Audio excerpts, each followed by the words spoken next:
আমাদের বাসায় আমাদের তিনজনেরই গরুর বট অনেক পছন্দের একটা খাবার। হ্যালো এন্ড আসসালামু আলাইকুম এভরিওয়ান, তোমাদের সবাইকে স্বাগতম আমার আজকের রান্নার আরো একটা ভিডিওতে। আজকে আমি তোমাদেরকে দেখাবো যে আমি গরুর বট কিভাবে রান্না করি। এইটা ছিল গরুর মোটা বট, সেইটা একদম বাজার থেকে ধুয়ে পরিষ্কার করে আনা এটা ছিল। আর আমি বাসায় এনে গরম পানি দিয়ে ফুটিয়ে তারপর এটাকে ছোট ছোট টুকরা করে কেটে নিয়েছি।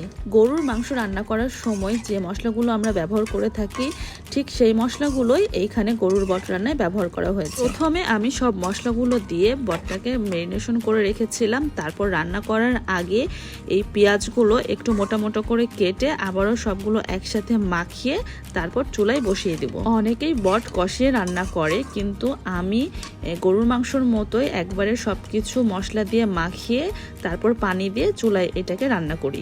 আর এই প্রসেসিংটা আমি আমার আম্মুর কাছ থেকে শিখেছি। আমার আম্মু ঠিক এইভাবেই সব মশলাগুলো দিয়ে বটটাকে মাখিয়ে দিয়ে পানি দিয়ে চুলায় বসিয়ে দেয়। তো এখন আমি চুলাটা অন করে দিলাম আর তারপর একটা ঢাকনা দিয়ে এটাকে ঢেকে দেব।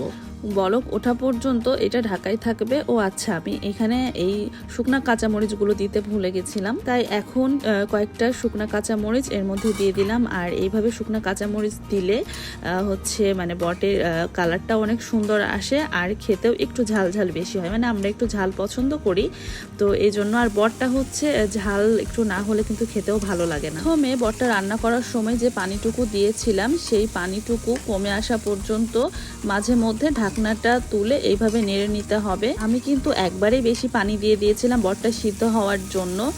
আর হচ্ছে তো পাশের চুলায় আমি হচ্ছে কিছু আলু এরকম ছোট ছোট টুকরা করে কেটে ভেজে নিচ্ছি তেলে, কারণ আমরা আবার বটে আলু দিয়ে খেতে অনেক বেশি পছন্দ করি। এদিকে এই বটটাকে আমি 2 বার পানি দিয়ে খুব ভালো মতো কষিয়ে নিয়েছি। যতক্ষণ পর্যন্ত এটা সিদ্ধ না হয় ততক্ষণ পর্যন্ত আমি পানি দিয়ে এটাকে খুব ভালো মতো কষিয়ে নিয়েছি।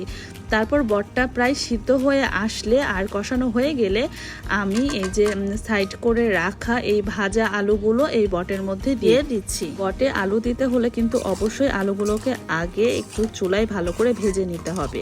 আর এইভাবে ভেজে নিলে হচ্ছে বটের সাথে আলুটা খেতে অনেক বেশি মজা লাগে। আগে থেকে যেহেতু বটটা আমার পুরো কষিয়ে সিদ্ধ করা হয়ে গিয়েছে আর আলুগুলো ভাজার সময় সিদ্ধ ছিল, তাই আর বটটা হতে বেশিক্ষণ সময় লাগবে না। আর এদিকে আমি কিন্তু 2টা গোটা ছোট ছোট রসুন এইখানে দিয়ে দিয়েছি। আর এই রসুনগুলো খেতে কিন্তু গরম ভাতে অনেক বেশি মজা লাগে। এখন আমি এই আলু দিয়ে গরুর বটটাকে খুব সুন্দরভাবে ভেজে নিব। এই তো আমার বট রান্না ডান। এরকম ভাজা ভাজা বট দিয়ে গরম গরম ভাত খেতে কি যে শান্তি। বট রান্না করা শেষ করার সাথে সাথে আমার ভিডিওটাও কিন্তু আমি এখানেই শেষ করে দিলাম। সবাই ভালো থেকো, সুস্থ থেকো, আল্লাহ হাফেজ।